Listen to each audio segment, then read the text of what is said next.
नमस्कार, मैं डॉक्टर सीमा Sharma S Sanskrit classes में आपका स्वागत करती हूँ। व्यंजन संधि की एक और संधि करते हैं, चरत्व संधि।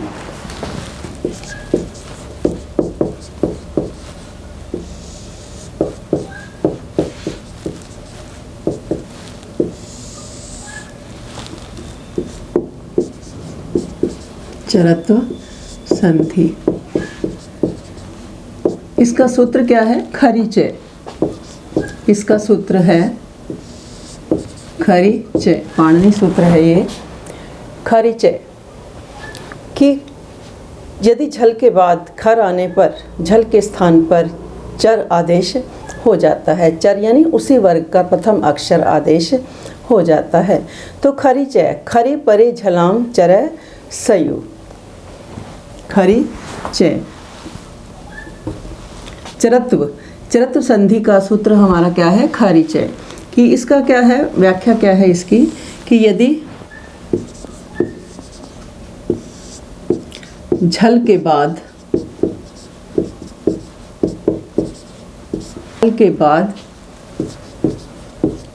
खर आने पर झल के स्थान पर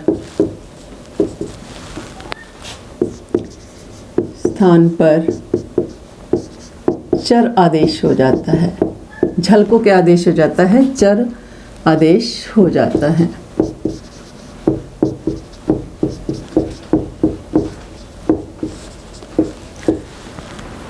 तो झल के बाद खर आने पर झल के स्थान पर चर आदेश हो जाता है। तो झल में हमारे महर्षि पाणिनि के 14 सूत्र हैं। 4 सूत्र हमारे क्या बताते हैं? पहले 4 सूत्र स्वर को बताते हैं, और उसके बाद हाइवरट ये सूत्र हमारा किसको बताता है? अंतस्थ को बताता है। और उसके बाद जो अगला सूत्र है निमंगणम, ये हमारे अनुनासिक हैं। और हाइवरट से लेकर के ये सारे सूत्र हमारे किसको बताते हैं? व्यंजनों को बताते हैं, अंतिम हल तक। तो झल में कौन कौन से सूत्र आ जाते हैं? जभंग, गढ़घश, जब, घटदश, खफ, चटत, चटतव, कपय, शस्सर और हल। और उसके बाद खर में क्या आ जाता है? खफ, छटत, चटतव, कपय और शस्सर। और चर में क्या है कि वर्ग के पहला जो अक्षर है, हर वर्ग का पहला जो अक्षर है वो क्या है? चर में आ जाता है। और श, श, स ये हमारे वर्ण जो हैं किस में आ जाते हैं? चर में आ जाते हैं। तो यहाँ पर क्या कहते हैं कि झल के बाद खर आने पर झल के स्थान पर क्या है? चर आदेश हो जाता है। तो हम क्या लिखते हैं? जैसे वृक्षाद पतति,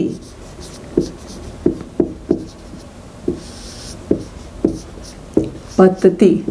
तो यहाँ पर क्या है? द हमारा क्या है? झल है।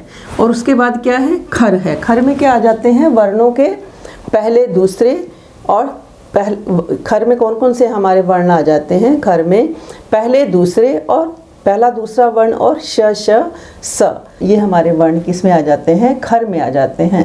तो यदि झल के बाद खर आता है तो उस झल को क्या आदेश हो जाता है?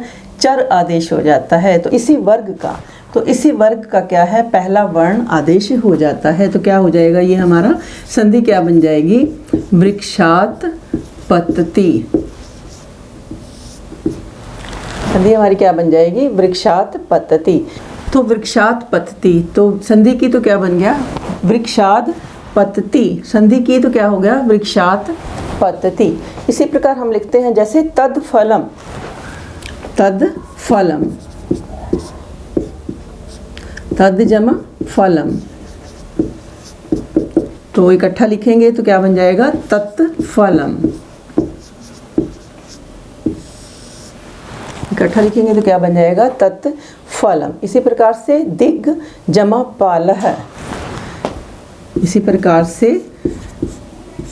दिग जमा पालह। तो इसको क्या आदेश हो जाएगा? चर आदेश हो जाएगा। ये झल है हमारा, और इसको क्या हो जाएगा? चर आदेश हो जाएगा। तो चर में कौन कौन से वर्ण आते हैं? हमारे पहले वर्ण आते हैं, पहले और श, श, स। तो क्या बन जाएगा? दिक् पालह,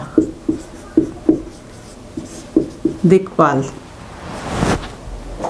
उसी प्रकार क्या है? सदपात्र, सद पात्रः, सद पात्रः। तो इकट्ठा लिखेंगे तो क्या आ जाएगा, सत पात्रः। तो क्या है कि चरत्व संधि का हमारा क्या है, ये खरीचा सूत्र है कि यदि झल के बाद खर आने पर झल के स्थान पर चर आदेश हो जाता है। तो हमने उदाहरण लिखा जैसे वृक्षाद पतति, तो जब हमने संधि की तो क्या बन गया, वृक्षात पतति। तत्फलम तत्फलम, दिक् पालः दिक् पालः, सद पात्र है, क्या बन गया, सत पात्र है। तो अगला सूत्र करते हैं हम व्यंजन संधि का ही, खर्व सान्यों विसर्जनीय। खर व सान्यों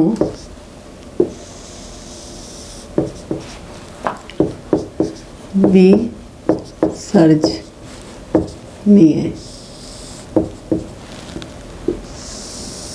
ये हमारा क्या है, विसर्ग विधि सूत्र है।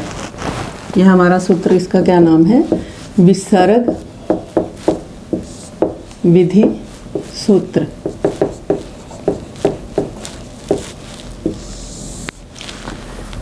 तो व्यंजन संधि का ही खर्व सान्यों विसर्जनी, हाँ यद्यपि इसका नाम हमें कैसे लग रहा है कि विसर्ग विधि सूत्र, कि विसर्गों में आना चाहिए, परंतु ये हमारा सूत्र किस में आता है, व्यंजन में आता है।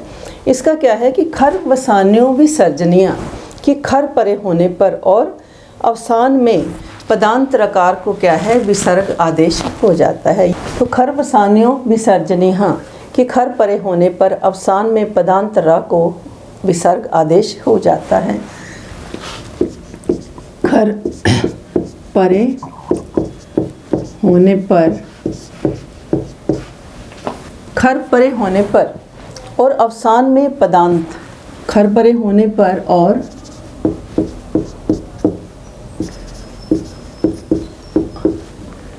अवसान में, खर परे होने पर और अवसान में अंत में पदांत रकार को विसर्ग आदेश हो, विसर्ग